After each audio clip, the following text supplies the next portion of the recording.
तो इसमें जो पहला दो कैरेक्टरिस्टिक्स ऑफ लिविंग बीइंग है, उसके अंदर पहला जो है वो है cellular structure. Cellular structure word से ही समझ जाओ, सेल्यूलर स्ट्रक्चर। देखो बायोलॉजी खेल है वर्ड्स का। मैं तुम्हें बताया था कि जिसकी लैंग्वेज कमज़ोर रहेगी वो बच्चा कभी बायोलॉजी में नंबर नहीं गेन कर सकता। आई नहीं बात समझ में? अब मैं जो पढ़ाता हूँ उसके अंदर मेरा सबसे बड़ा फोकस रहता है बच्चे के पास वर्ड की कमी ना हो, वर्ड को पूरा अंडरस्टैंड करे अंदर तक जाके कि वो क्या है क्या। सेल्यूलर स्ट्रक्चर, ह्यूमन बॉडी हो या कोई भी लिविंग ऑर्गेनिज्म हो दुनिया का, वो किससे बना हुआ होता है? Cells. Cells is the fundamental unit of life. छोटे छोटे बिल्डिंग ब्लॉक्स हैं हमारी बॉडी के अंदर, उनसे उनसे हमारी बॉडी बनी हुई है, दिस इज़ कॉल्ड सेल्स। और हर लिविंग ऑर्गेनिज्म का अपना सेल अलग अलग है। भाई बाहर से देख के तुम पता लगा लो कि ये डॉग है या ये गोट है। फॉर एग्जाम्पल तुम्हारे पास 2 बाल लाए गए, देयर आर 2 हेयर्स, ठीक। अब दोनों हेयर ब्लैक कलर के हैं, तुम्हें बताना है कि ये हेयर जो है डॉग का है या ये हेयर किसका है, या गॉट का है या किसी और का है। तो तुम क्या करोगे, उसका सेलुलर स्ट्रक्चर देखोगे, टिश्यू निकालोगे, टिश्यू जो उसके एंड पे बाल के, उसके एंड में जहाँ से जड़ कटी होगी उस बाल की, उखाड़ा होगा, उस बाल के एंड में जो जगह होगी वहाँ पर आप क्या करोगे, उसमें टिश्यू लगा हुआ होगा, छोटा सा एक सफ़ेद रंग का टिश्यू लगा होता है। जब बाल उखाड़ते हैं सफ़ेद रंग का टिश्यू लगा हुआ आता है एक, उसके अंदर सेल्स होंगे। उनको सेल्स को निकालोगे, उसको लेबोरेटरी में चेक करोगे, और वो लेबोरेटरी में जब चेक करोगे वो किससे करोगे? माइक्रोस्कोप से, ठीक है नहीं है? वैसे एक बात बताऊँ मैं तुम्हें, माइक्रोस्कोप हर बच्चे के पास होना चाहिए अपना, तभी दिमाग खुलता है इंसान का। मैं ला के दूँगा, मेरे पास है, जब आएगा तब बता दूँगा। माइक्रोस्कोप लाएंगे, और माइक्रोस्कोप जो है वो मैं अब इस तरह की चीज़ें जो है ना, बायोलॉजिकल आइटम्स जो हैं, मतलब जैसे ह्यूमन बॉडी हो गई, इस तरह की चीज़ें जिनसे साइंस समझ में आए प्रैक्टिकली कि हो क्या रहा, सेल का स्ट्रक्चर, यूकैरियोटिक सेल, इन सब के प्लास्टिक आइटम्स लाने वाला मैं इसी वजह से कोचिंग में। जिस बच्चे को चाहिए होंगे बच्चा मेरे से मतलब वो भी कर लेगा।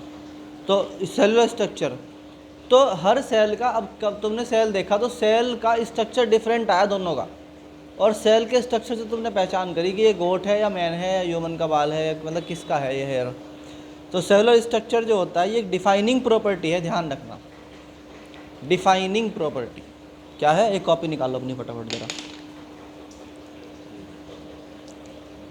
डिफाइनिंग प्रॉपर्टी है, क्या है?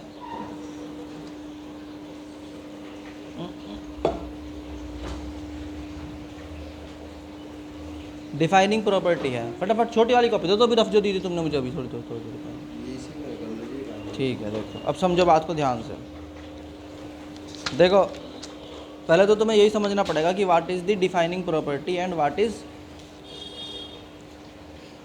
इज़ डिफाइनिंग प्रॉपर्टी, है ना। तो हमारे पास 2 चीज़ें होती हैं, एक होती है जनरल कैरेक्टरिस्टिक्स, ठीक। क्या होती है? General characteristics.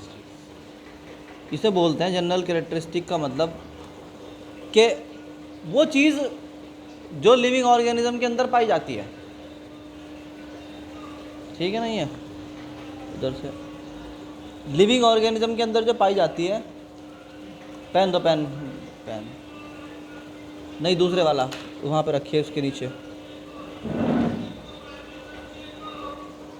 ब्लैक कलर का देखो। देखो हम कहेंगे भाई जनरल कैरेक्टरिस्टिक का मतलब होता है दोज, है ना, दोज कैरेक्टरिस्टिक्स आर फाउंड, जो पाई जाती हैं। आर फाउंड यानी मिलती हैं, हमें वो मिलती हैं, ये पहचान लेते हैं उसको देख कर के ये लिविंग ऑर्गेनिज्म है। जनरल कैरेक्टरिस्टिक्स आर फाउंड, है ना, इन किस में? लिविंग ऑर्गेनिज्म के। भाई होता है, ठीक है नहीं है, but not condition of living being.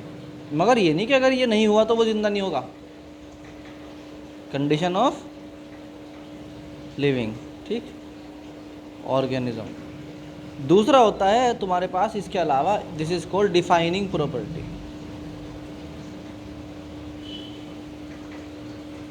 क्या होती है?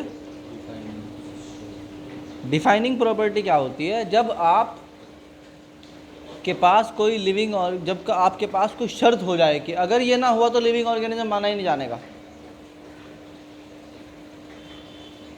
ये क्या है? ये शर्त है, इसके ना होने से लिविंग ऑर्गेनिज्म माना ही नहीं जानेगा। आई बात समझ में? एग्जाम्पल के तौर पे बता रहा है, ऐसे ही वरना डिटेल में पढ़ेंगे। मान लो रिप्रोडक्शन है। क्या है? यानी अपनी जनरेशन पैदा करना। हो भी सकता है, नहीं भी हो सकता है। बहुत से लोग नहीं होती जनरेशन पैदा, तब उसे डेड बोल दोगे? लिविंग रहेगा ना। और मेटाबॉलिज्म यानी खाना पीना और उसके रिएक्शन बॉडी के अंदर होना कंपलसरी है। अगर नहीं हुआ तो मर जाएगा। डेड मानेंगे 100%। इसका मतलब क्या हुआ? ये तो हुई तुम्हारी क्या, ये डिफाइनिंग प्रॉपर्टी हो गई, और ये क्या हुआ? जनरल कैरेक्टरिस्टिक हो गई। आई बात समझ में? जनरल कैरेक्टरिस्टिक मतलब वो होता है बट नॉट नेसेसरी कि होगा ही। तो सेलुलर स्ट्रक्चर एक क्या है? डिफाइनिंग प्रॉपर्टी है। डिफाइनिंग प्रॉपर्टी का मतलब अगर नहीं हुई तो डेड माना जाएगा। जैसे कि अगर कोई इंसान सिर्फ कोमा में है, वो वाली बात नहीं। अभी सेल स्ट्रक्चर, सेल का मतलब सेल है। सेल तो सेल का अंदर एक स्ट्रक्चर भी होगा, उससे पहचान करेंगे कि कौन सा एनिमल है। भाई तुम्हारे में तुम्हारा सेल बाहर से देखने में ज़्यादा डिफरेंस थोड़ी है पेड़ के मुकाबले। जो नीम का पेड़ है या कोई भी पेड़ है तुम्हारे पास ट्री, उनके सेल्स में तुम्हारे सेल्स में कोई बड़ा डिफरेंस थोड़ा ही है, स्ट्रक्चर का डिफरेंस है बस, और कुछ नहीं। भाई एक तरीके से डॉग जो है और गोट, उनके अंदर स्ट्रक्चर ही तो डिफरेंस है, वरना तो सेम है। तो उसके भी आँख है, उसके भी आँख है, उसके भी कान है, उसके भी कान है, कुछ डिफरेंस थोड़े बहुत। तो सेल का structure it is a defining property. पहली बात याद करने की, ये डिफाइनिंग प्रॉपर्टी है। इसका मतलब ये जरूरी है होना, ना हुआ तो डेड मानेंगे।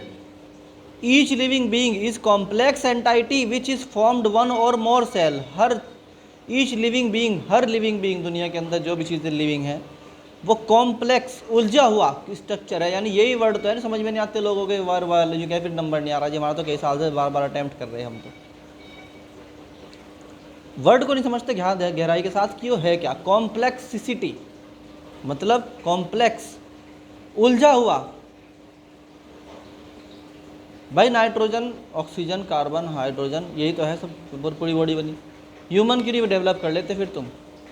एक दुनिया में आज तक कोई लिविंग बीइंग क्यों नहीं बना पाया दुनिया में आज तक? एक बैक्टीरिया डेवलप नहीं कर सकते क्योंकि है तो वही मटेरियल, मगर उलझा हुआ इस कदर है कि बनाया नहीं जाता। समझना ही मुश्किल है, बनाओगे तो जब। तो क्या कह रहा? Complex entity.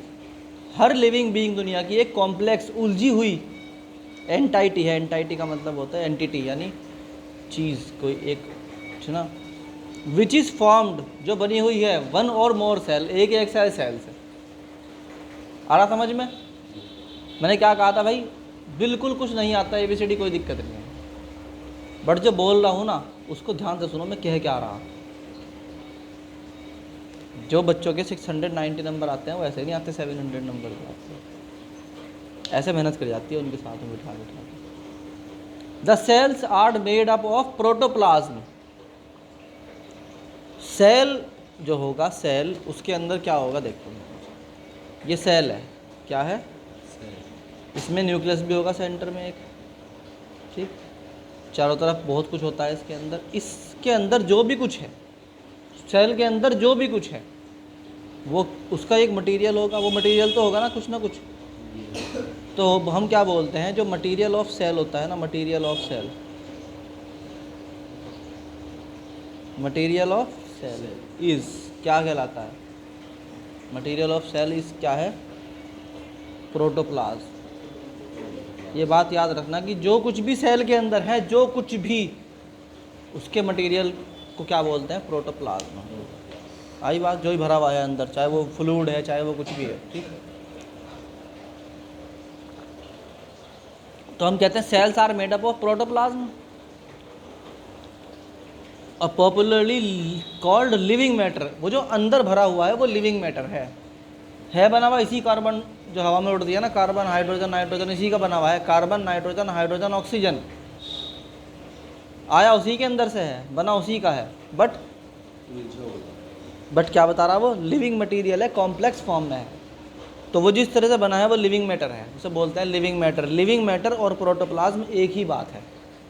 आई बात समझ में? देखो अभी शुरुआत है बुक की, अभी नीट तैयारी की शुरुआत है, अभी एक लाइन के ऊपर भी 1 घंटा लग सकता है, ध्यान रखना। बाद में जब तुम्हें चीज़ें अंडरस्टैंड हो जाएंगी ना, तो फिर चीज़ें आराम से फिर मिनटों के अंदर भी करेंगे इसका। Composition of living matter is non. Composition मतलब, कंपोजिशन किसे बोलते हैं? मतलब तुमने चाय बनाई, उसके अंदर चीनी कितनी डालोगे, दूध कितना डालोगे, वो उसका कंपोजिशन है। कौन कौन सा अमाउंट, कौन कौन से सब्सटेंस कितनी मात्रा में है, समझ में आई बात? ऐसे ही composition of the living matter is non, हमें पता होता है कौन कौन कितनी मात्रा में है। हमें सेल को देख के पता लगा सकते हैं, साइंटिस्ट सेल को देख के, इंसान के टिश्यू को देख के पता लगाते हैं कि इसमें कितना % कार्बन है, कितनी % हाइड्रोजन है, कितनी % नाइट्रोजन है। वो जो तुम केमिस्ट्री के फर्स्ट चैप्टर में पढ़ रहे हो ना, परसेंटेज ऑफ मास, परसेंटेज और फलाना फलाना, वो सब यही है। इसीलिए पढ़ रहे हो तुम, क्योंकि तुम्हें डॉक्टर बनना है। अब जब लोग पूछते हैं ना, फिजिक्स क्यों पढ़ाई जा रही, केमिस्ट्री क्यों पढ़ाई जा रही है, अब समझ में आया? ताकि पता लगे कि टिश्यू किस चीज़ का बना हुआ है। परसेंटेज से पता लगाओगे कितना % कार्बन है, कितना % हाइड्रोजन है, कितना % नाइट्रोजन है, कितना % ऑक्सीजन है। तुम्हारे पास एक सेल आया, तुम्हें पता लगाना है ये सिस्ट है या कैंसर है। तो बोलते हैं क्या भाई, जरा लैब को भेज रखा है दिल्ली, 4 दिन में टेस्ट आएगा। टेस्ट में पता लगाते हैं कि अगर कार्बन इतना % है तो कैंसर का है, इतना % है तो नॉर्मल गांठ है। आई बात समझ में कि नहीं आई बात? सिस्ट है। तो composition of living matter non, वो पता होता है हमें कितना है वो, ठीक है नहीं है। However we had not here been able to create protoplasm because lack of organisation of molecule. आज तक फिर भी हम नहीं बना पाए सेल को। नीट में आया हुआ क्वेश्चन है, ध्यान रखना, नीट में आया था इस क्वेश्चन, ये लाइन नीट में आई हुई है पेपर में। मैं बोलता हूँ ना भाई साहब, मुझे पढ़ा रहा ना, अब तुम्हें पेपर दे रहा मैं हाथ में तुम्हारे, किलो जाके सॉल्व कर दियो, बट समझना पड़ेगा समझ।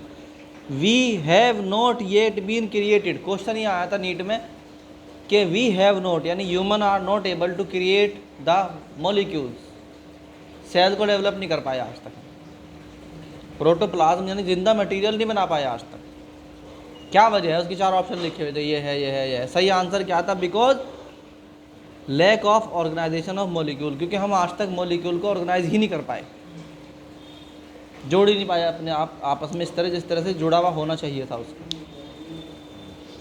अब ये इस तरह नीट के क्वेश्चन आते हैं भाई, नंबर तो आएंगे 100% आएंगे नंबर, पढ़ने वाला बच्चा और पढ़ाने वाला टीचर हो। Protoplasm and cellular structure are absent in virus. Virus के अंदर नहीं होता ना प्रोटोप्लाज्म होता ना सेलुलर स्ट्रक्चर होता। वायरस एक ऐसी चीज़ है कि वो लिविंग भी है और नॉन लिविंग भी है, समझो। वायरस है, वायरस होता क्या है अभी तो मैं तुम्हें सिर्फ ये बताऊंगा इसके बारे में, छोटी सी बात।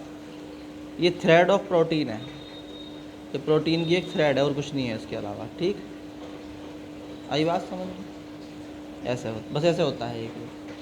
अगर ये हवा में है, अगर ये एटमॉस्फेयर में है ना, आई में, इसका मतलब आउट फ्रॉम किससे?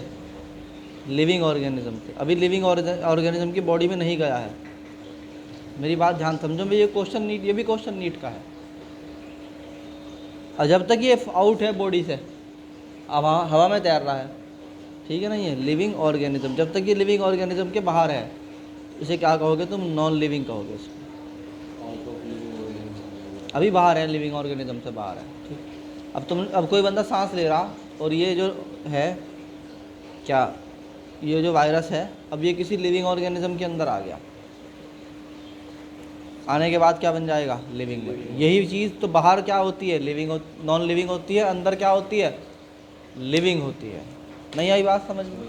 तो बाहर क्या होती है? नॉन लिविंग, वायरस की पहचान है, ध्यान रखना, पेपर में आ सकता है सामने क्वेश्चन।